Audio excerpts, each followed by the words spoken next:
passado, pela manhã, nós ficamos no Filipenses, abramos nossas Bíblias em Filipenses, com o tema A Vida de Contentamento no Senhor. Filipenses, capítulo 4, nós vamos ler do 10 ao 20. O foco é a partir do 12. O foco é a partir do 12. Eu vou relembrar algumas coisas rapidamente. O verdadeiro contentamento no Senhor. O verdadeiro contentamento no Senhor. Filipenses 4, do 10 ao 20. Eu vou ler os pares e gostaria que a amada igreja lessem os ímpares. Mantenha a sua Bíblia aberta para que a gente possa mergulhar no texto, se aprofundar no texto. Filipenses 4, do 10 ao 20. Amém? Louvado seja o nome de Deus. A palavra de Deus nos diz assim, capítulo 4, verso 10. Fiquei muito alegre no Senhor, porque agora, uma vez mais, renasceu o cuidado que vocês têm por mim. Na verdade, vocês já tinham esse cuidado antes, só que lhes faltava uma oportunidade.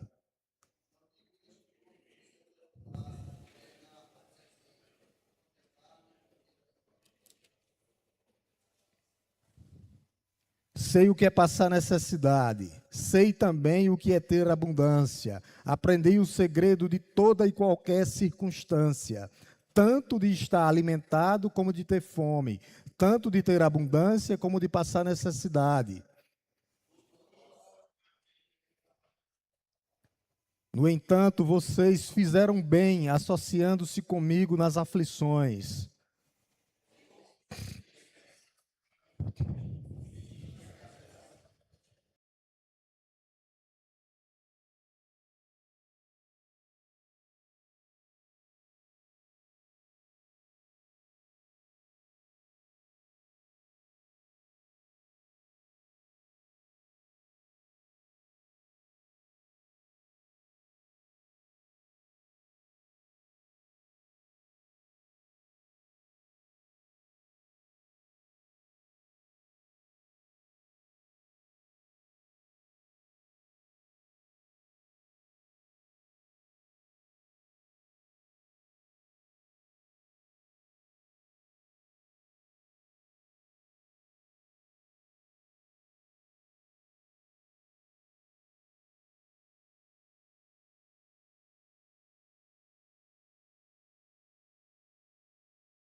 situação.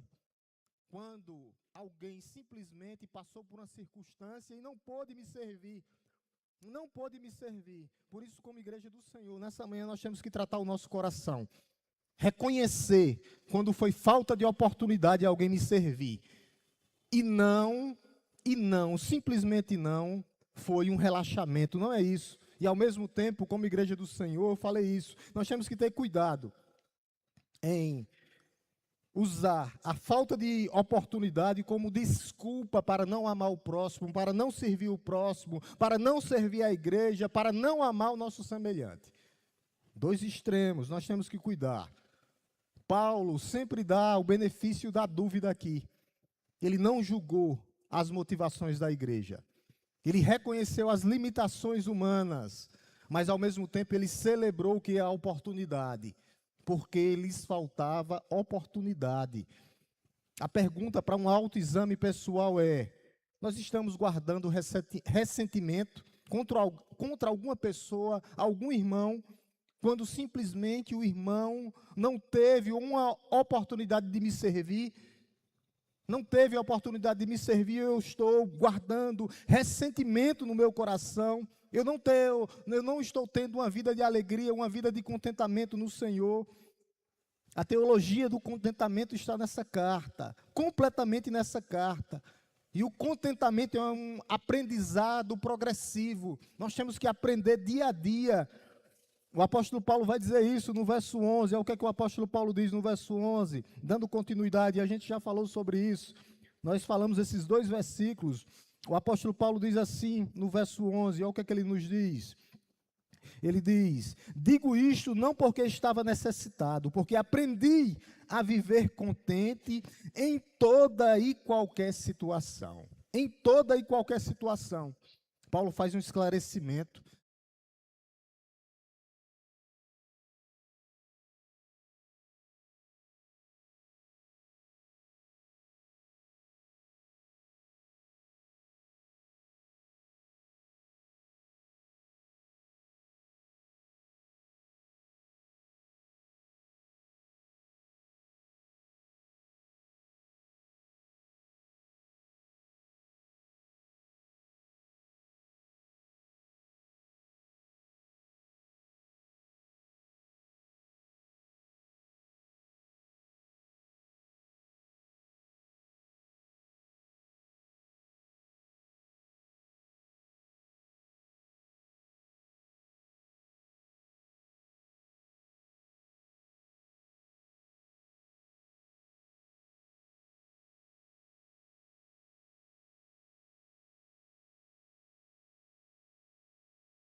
Isso é perder para ganhar. E descobriu que Cristo era suficiente. Cristo é suficiente nas nossas vidas.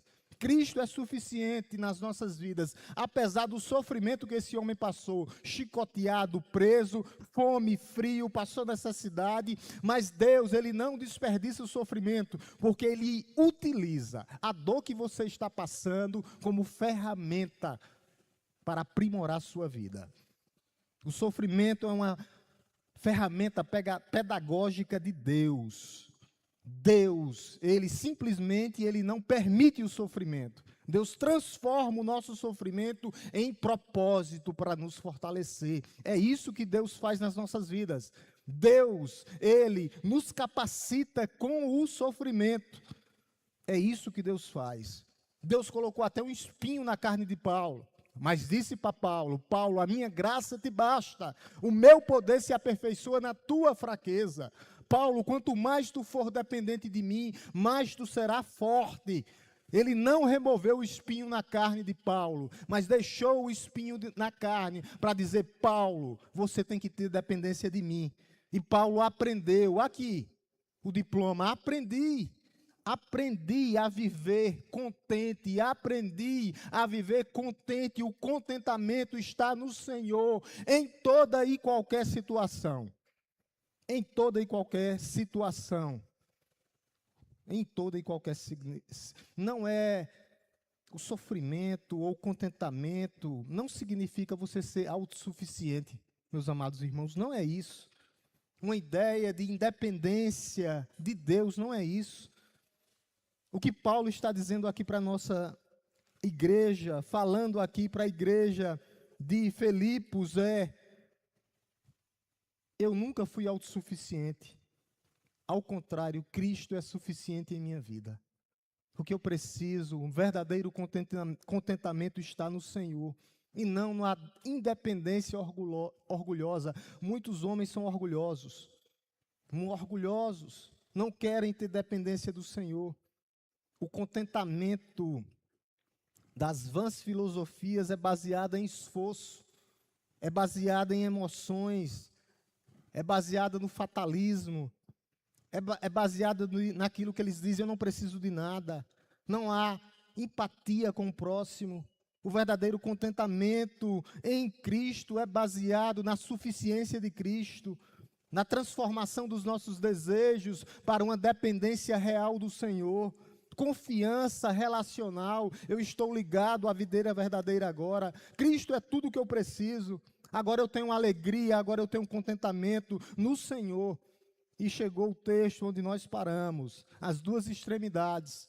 O verso 12, onde o Paulo diz que aprendeu a viver na abundância e na escassez. Olha o que ele diz no verso 12. O comecinho do verso 12, ele nos diz assim: sei o que é passar necessidade, e sei também o que é ter abundância. Aprendi o segredo de toda e qualquer circunstância, tanto de estar alimentado como de ter fome, tanto de ter abundância como de passar necessidade. Aqui está o verdadeiro contentamento. Abundância e escassez. E esse conhecimento de Paulo era experimental. O apóstolo Paulo diz: eu sei. Quando o apóstolo Paulo diz eu sei, eu vivi, eu passei por tudo isso. Não é uma teoria, não, é vida, eu vivi tudo isso. Abundância e escassez, ter comida e ter fome, eu sei. Não é um conhecimento de segunda mão que as outras pessoas falam, não, é vivência pessoal. Foi testada a vida de Paulo. Por isso ele faz essa repetição. No grego é uma repetição. Eu sei, eu sei, eu sei, eu estou sabendo, porque eu passei. Paulo insiste aqui em conhecer ambos os lados. E, meus amados irmãos, há perigos, sabe? Perigos. Passar necessidade. Aqui é literalmente está completamente abatido, está completamente necessitado. É mais do que pobreza material, é humilhação social. O apóstolo Paulo foi desprezado, o apóstolo Paulo perdeu a dignidade, o apóstolo Paulo dependeu dos outros, o apóstolo Paulo não tinha o controle da própria vida. Foi isso que o apóstolo Paulo passou.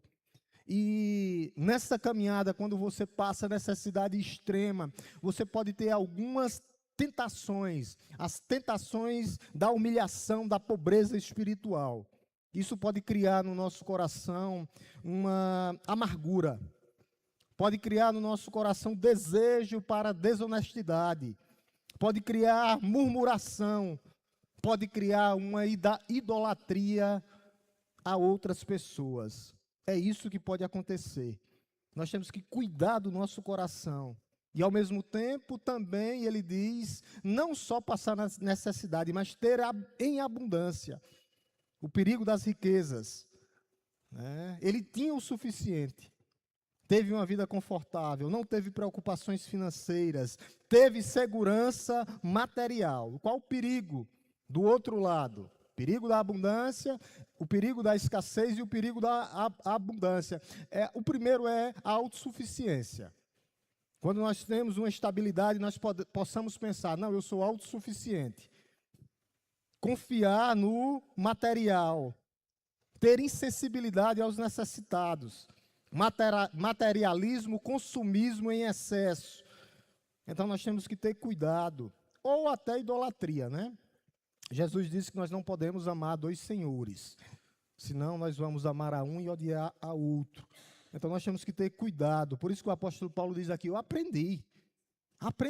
Eu sei o que é ter uma vida de contentamento. Abundância, escassez, escassez e abundância. E assim será a vida do crente. Passaremos por dias bons e dias ruins, mas todos os dias Deus está conosco. Todos os dias Deus está conosco. Todos os dias aprendi, eu sei o que é. Quando nós observamos a estrutura desse versículo passar necessidade e ter em abundância. Passar necessidade e ter abundância, fome e ter comida. Mas o apóstolo Paulo estava contente em toda e qualquer situação. Em toda e qualquer situação. Aonde está o nosso contentamento? Está no Senhor. Por isso que Paulo enfatiza, o seu contentamento está no Senhor. O seu contentamento, independentemente da circunstância, se é doença, se é saúde, se é problemas materiais ou se é abundância, de toda e qualquer forma eu tenho contentamento no Senhor, uma vida de contentamento. Por quê, pastor? Porque Paulo sabia de onde vinha a força do seu poder para ter esse contentamento. Qual a força, pastor? Eu quero ler junto com a igreja, versículo 13, que vai estar exposto aqui. Versículo 13. Vamos lá, igreja? Tudo posso naquele que me fortalece. Esse é a verdadeira fonte do contentamento de Paulo. Tudo posso naquele que me fortalece. Tudo, como diz Dr. Augustus, o versículo mais mal interpretado da Bíblia. Né? Mais mal interpretado da Bíblia é esse. Né? Interpretações erradas. Posso ser rico se tiver fé suficiente. Não é isso que o apóstolo Paulo está dizendo. Posso realizar qualquer sonho da minha vida. Não é isso que o apóstolo Paulo está dizendo. Posso ter sucesso em qualquer empreendimento. Não é isso que o apóstolo Paulo está dizendo. Posso vencer qualquer competição. Sou jovem, destemido. Não é isso que o apóstolo Paulo está dizendo. Deus vai me dar tudo o que eu quero. Não é isso que o apóstolo Paulo está dizendo. Interpretações erradas, que ignoram o contexto imediato, querem transformar Deus no gênio da lâmpada mágica. Não é isso. Querem fazer de Cristo meios para os seus fins. Não é isso que o apóstolo Paulo está dizendo. Se for isso, estão promovendo o evangelho da prosperidade, que é um evangelho famigerado, causa desilusão e naufrágio na fé. Não é isso. O significado aqui é tudo se refere a estar necessitado ou em abundância. É isso. Tudo posso em Cristo, tudo posso na abundância, tudo posso na necessidade. Ter fome ou ter fartura, padecer necessidade ou ter abundância. Qualquer circunstância que tiver na minha vida, o que é que eu faço? Tudo posso. Não ouvi não, tudo posso, é isso.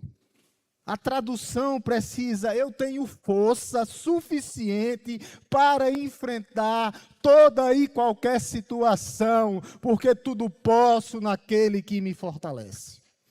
É isso. Aquele que me fortalece continuamente. Eu tenho força nele e agora eu posso. Porque ele me fortalece. A fonte do poder vem de Cristo, naquele que me fortalece.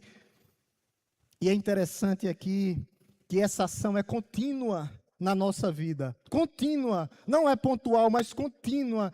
Cristo ativamente me fortalecendo, me sustentando, me direcionando. É uma ação simultânea. Enquanto eu enfrento o naufrágio, a dificuldade, Ele me fortalece. Ele me dá força para prosseguir. Ele me fortalece diariamente. Não é uma força que eu tenho armazenada dentro de mim. Não, ou capacidade própria desenvolvida. Não é isso. Não é isso, não é um poder independente, não, é uma infusão, Deus nos capacitando, Deus nos direcionando, uma força contínua que vem daquele que me fortalece. É isso, meus amados irmãos, força contínua daquele que me fortalece, independente do momento, estabilidade ou instabilidade, todo tempo Ele me fortalece. Porque o poder flui dele, tudo posso naquele que me fortalece. Tudo é como um ramo ligado à videira, a seiva da videira sai da videira e fortalece o galho diretamente. A seiva vem para os galhos da videira, fortalecendo, dando vida, dando substância diretamente. Tudo vem da videira verdadeira. Se não vier da videira, o ramo vai murchar, atrofiar e morrer. Mas Ele me fortalece. E eu estou hoje unido à videira verdadeira e darei frutos a 30, a 60 e a 100 por um. É isso que o apóstolo Paulo está dizendo. O contentamento não vem de força de vontade, de pensamento positivo. Eu vou pensar que vai dar certo. Não é isso. É da videira. É da videira verdadeira. O contentamento vem da união vital com o nosso Senhor. A união salvífica com o Senhor. Continuamente, a sua graça sendo derramada em nossas vidas, meus irmãos. Por isso nós temos que nos perguntar nesta manhã: você está tentando ser forte sozinho? Caminhar com a força dos seus pés? Ou a sua força vem daquele que te fortalece? É para que nós possamos pensar. É uma pergunta pessoal. E Paulo sempre teve contentamento nessa igreja. Desde o início da pregação do Evangelho. Sempre teve contentamento nessa igreja. Olha o que ele diz aqui no verso 14. Verso 14. No entanto, vocês fizeram bem associando-se comigo nas aflições. Primeiro ele diz isso. No verso 14, verso 14. Primeiro ele diz isso. Ele reconhece, é o reconhecimento da generosidade.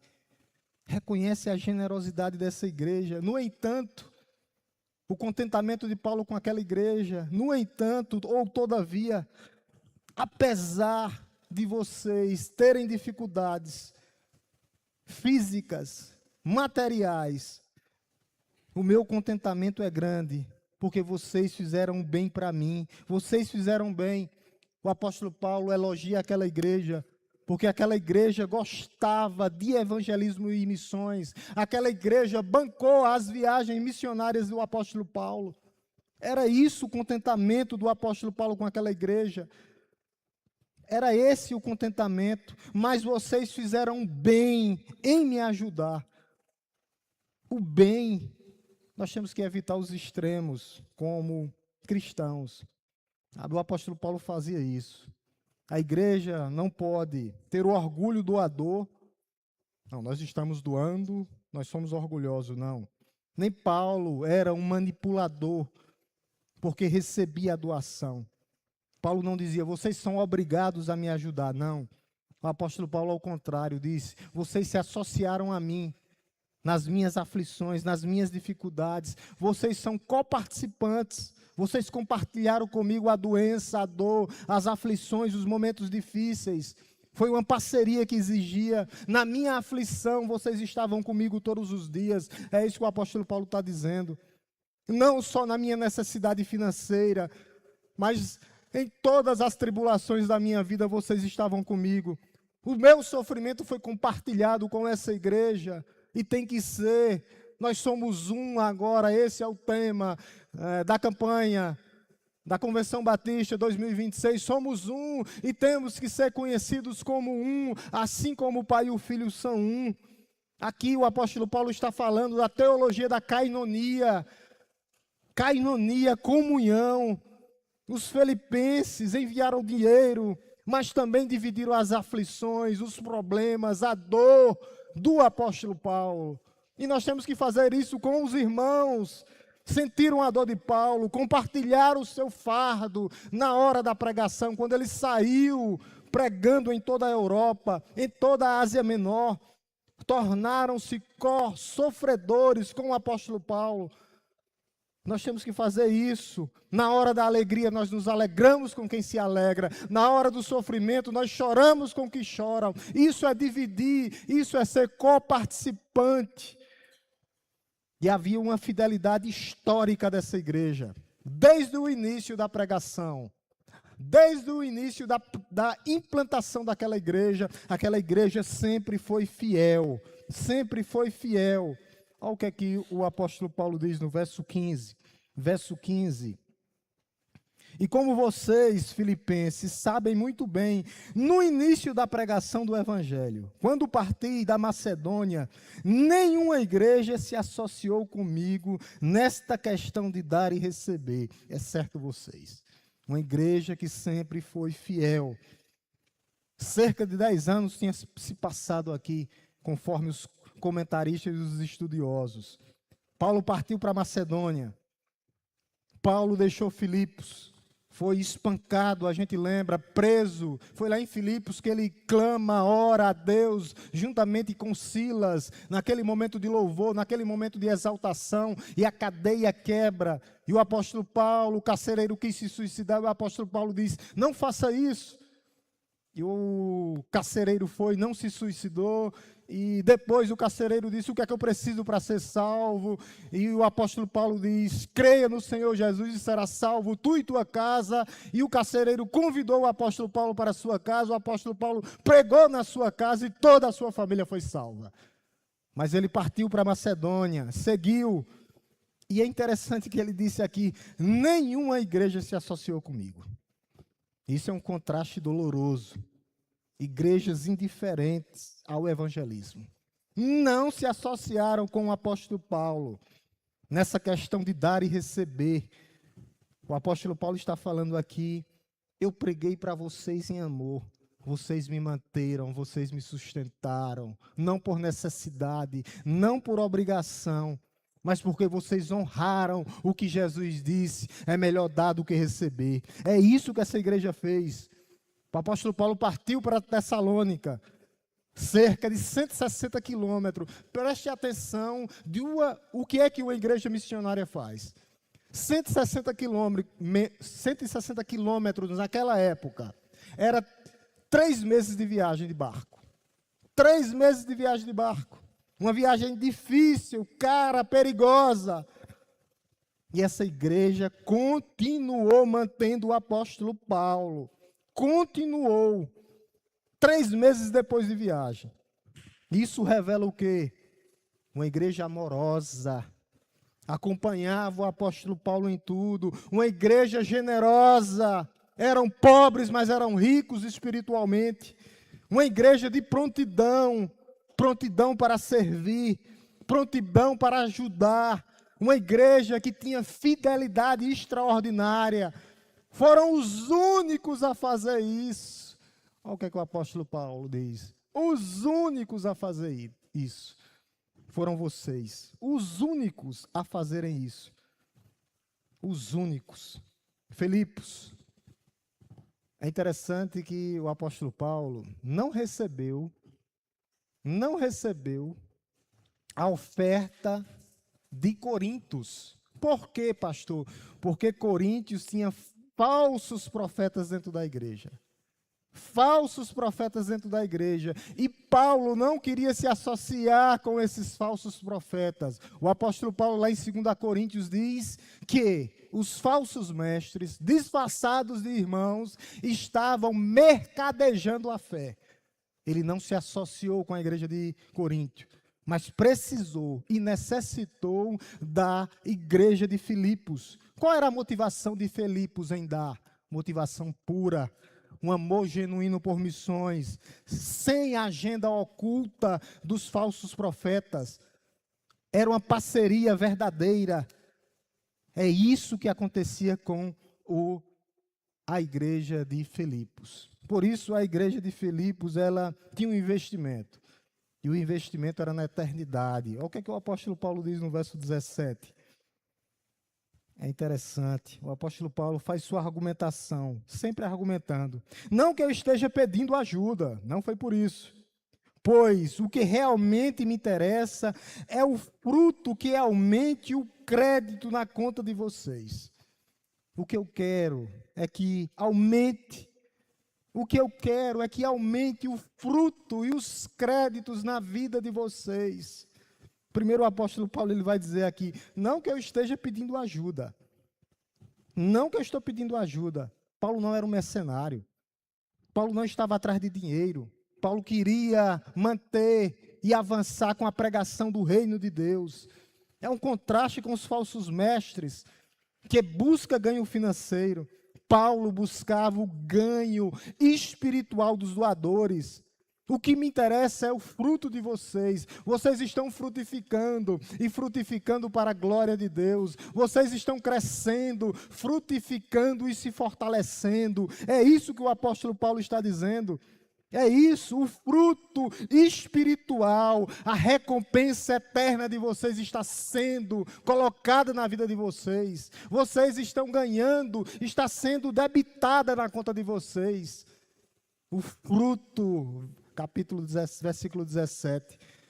A conta celestial, o fruto. Ele vai dizer que aumente o vosso crédito.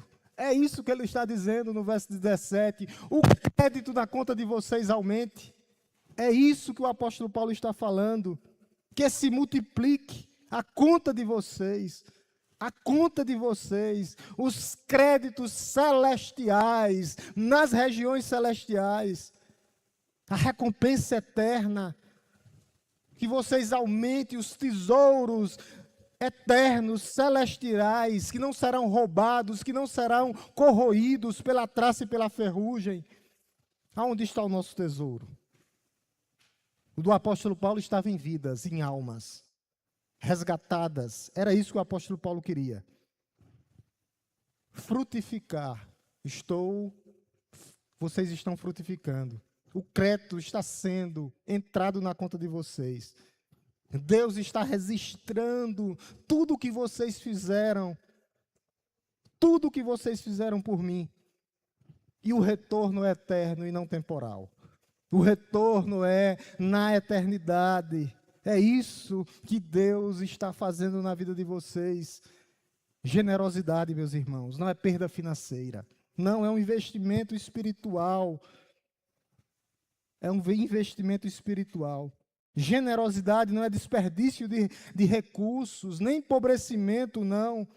Generosidade é transferências de fundos da terra para o céu. É isso que o apóstolo Paulo está dizendo aqui.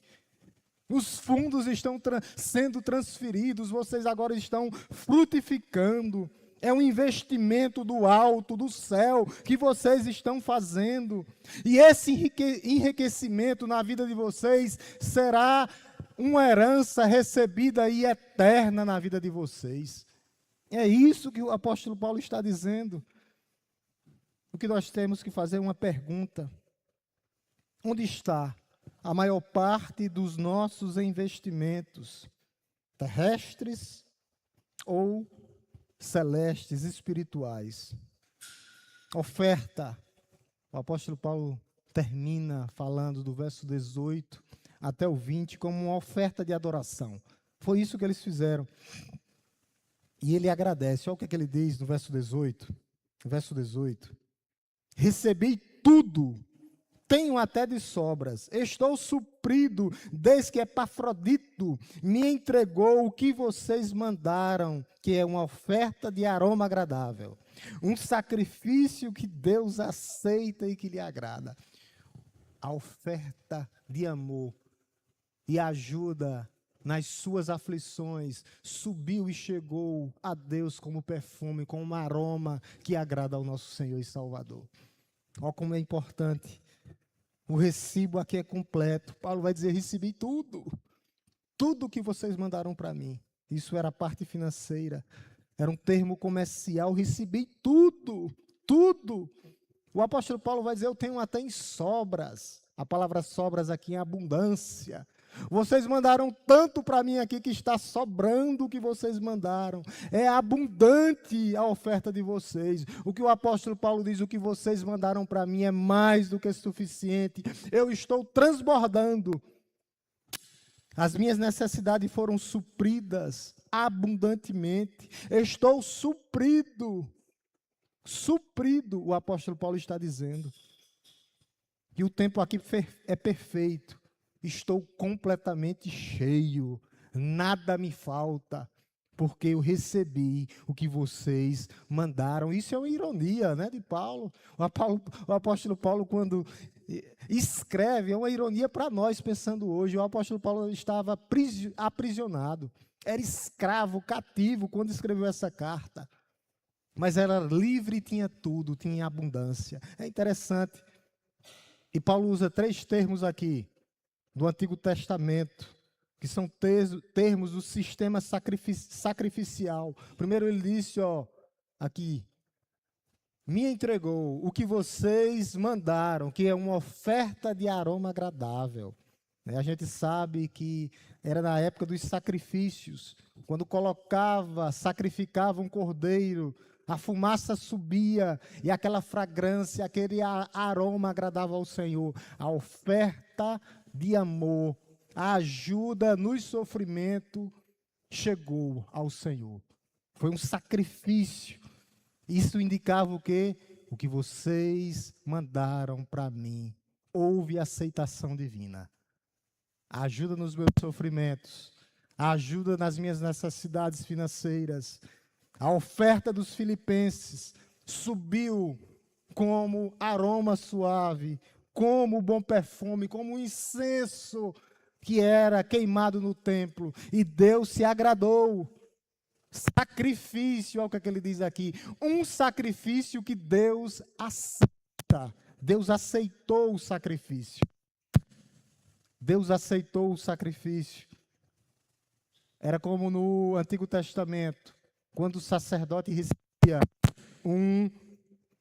recebia um animal, um cordeiro. Um cordeiro. Um cordeiro, né? Ele recebia um cordeiro de 1 ano, um animal sem defeito, aceito por Deus, e Deus aceitou a oferta.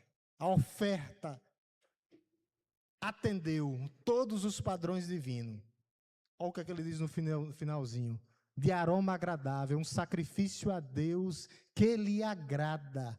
Foi aprazível a Deus. Deus contemplou o que os filipenses fez por Paulo. Chegou aos santos dos santos. Pode ter certeza, é o que o apóstolo Paulo está dizendo aqui. Agradou o coração de Deus. Agradou o coração de Deus. Trouxe satisfação divina. Houve deleite do Senhor. Deus se alegra, meus amados irmãos. Deus se alegra com a generosidade. Deus se alegra. No Antigo Testamento era sacrifícios de animais, ofertas de grãos, rituais do templo. E no Novo Testamento, sacrifício espiritual. É isso que nós temos que oferecer a Deus. O sacrifício vivo, santo e agradável a Deus, que é o culto racional. É isso que nós oferecemos a Deus. É uma oferta de louvor. Os frutos dos lábios que adoram ao Senhor em espírito e em verdade. E também generosidade financeira. É melhor dar do que receber. Por isso Hebreus diz, não negligencies igualmente a prática do bem e a mútua cooperação, pois tais sacrifícios agrada ao Senhor. Meus irmãos, isso é uma verdade única, singular. Sua oferta na igreja não é uma mera transação financeira.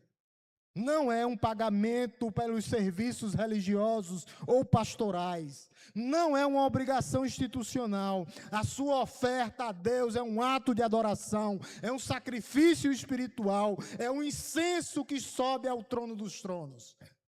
Isso é uma oferta que agrada ao Senhor. Sacrifício vivo, santo e agradável a Deus. E a atitude de ofertar não é com relutância, mas é uma forma de adoração. Não é uma motivação simplesmente eu dar, não. Eu estou, não, dando porque eu tenho que dar, uma obrigação, não. A qualidade da oferta nunca é as sobras, é as primícias ao Senhor. Sacrifício vivo, santo e agradável a Deus. É assim que nós temos que fazer. É assim que nós temos que fazer. E não como os sacerdotes lá em Malaquias, que recebiam animais coxos, cegos, e isso nunca agradou ao Senhor, porque aquilo eram as sobras. Deus não quer as sobras, Deus quer as premissas das nossas vidas, Deus quer o nosso louvor genuíno, Deus quer a nossa adoração, Deus quer a nossa fidelidade. Deus quer as nossas vidas diante do seu altar nessa manhã, como sacrifício que lhe agrada, santo e agradável a Deus. O que nós estamos oferecendo a Deus? Nós ofereceríamos a um irmão nosso, a um parente de sangue? O que é que nós estamos oferecendo a Deus? Por isso o apóstolo Paulo termina, verso 19 e 20, com a garantia da abundância nas nossas vidas. É uma promessa linda. No verso 19, é o que é que ele disse. Ele sabia o que Deus ia fazer por aquela igreja. Verso 19, o que Deus está fazendo por essa igreja. Olha o que é que ele diz. E o meu Deus, segundo a sua riqueza em glória, há de suprir em quem? Em Cristo, tudo aquilo que vocês precisam. Essa é a promessa para as nossas vidas. Essa é a promessa para aqueles que são fiéis, que oferecem a Deus um sacrifício vivo, santo e agradável a Deus, o culto racional, os frutos dos lábios que adoram ao Senhor. O meu Deus é um relacionamento íntimo, pessoal, não abstrato, não. O Deus de Paulo, o nosso Deus.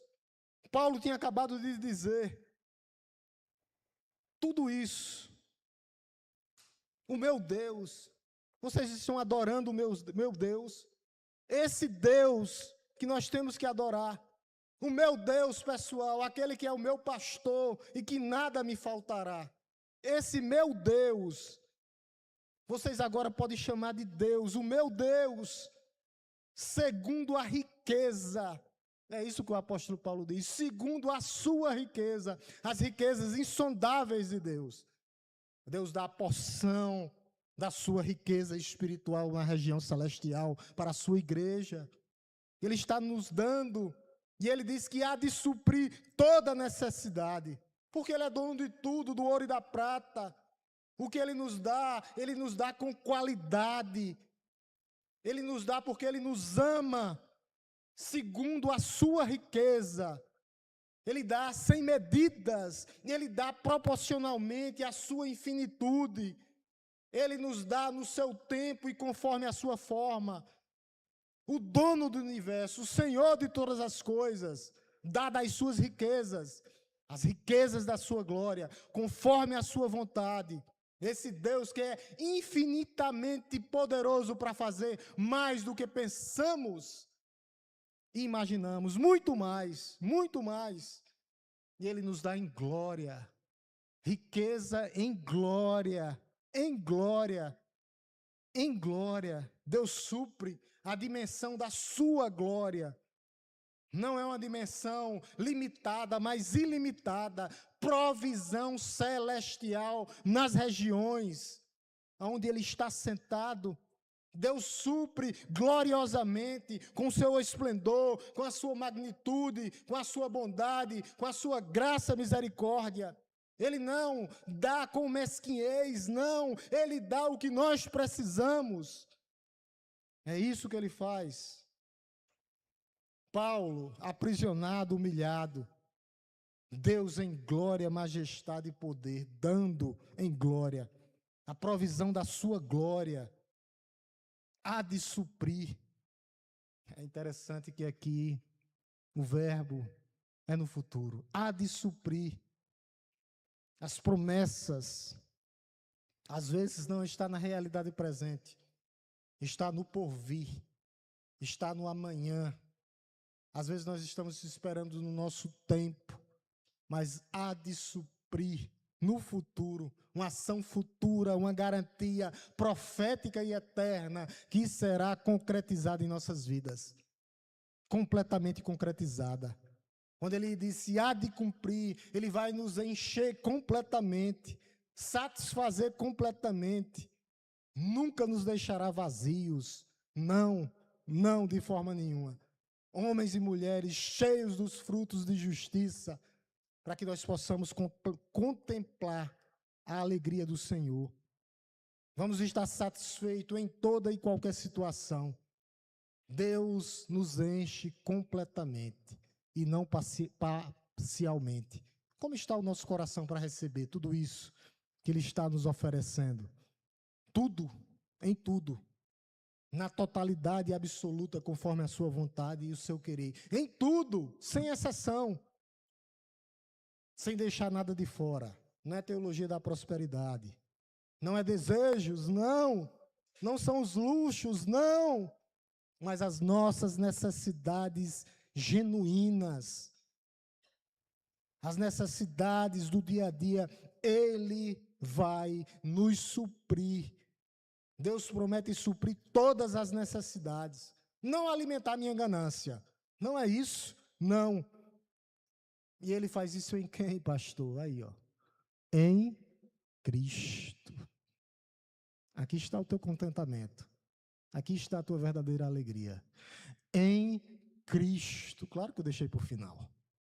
Em Cristo, Ele nos enche. E o meu Deus, segundo a sua riqueza em glória, há de suprir em Cristo, somente em Cristo. Isso é o principal, eu acho, do texto. Não há nada fora de Cristo. Não é as pessoas, homens, não. Não é para todos, não. Mas para aqueles que estão em Cristo. Em Cristo. Pastor, o que é que isso significa? A união vital com Cristo.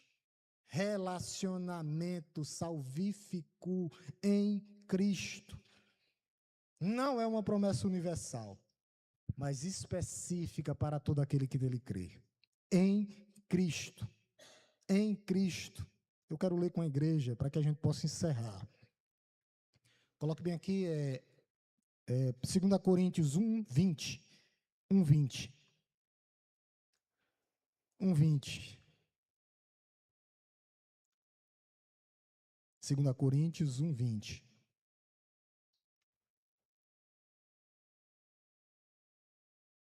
Segunda Coríntios 1, 20. Vamos lá, igreja? Porque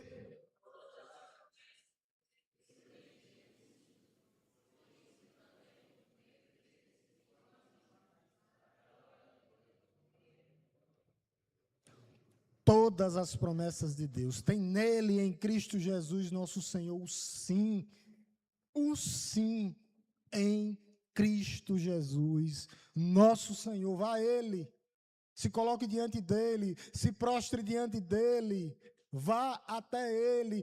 Todas as promessas de Deus têm em Cristo o amém, o assim seja, em Cristo Jesus, nosso Senhor. Vamos orar em nome de Jesus, para nos dividirmos em sala de EBD.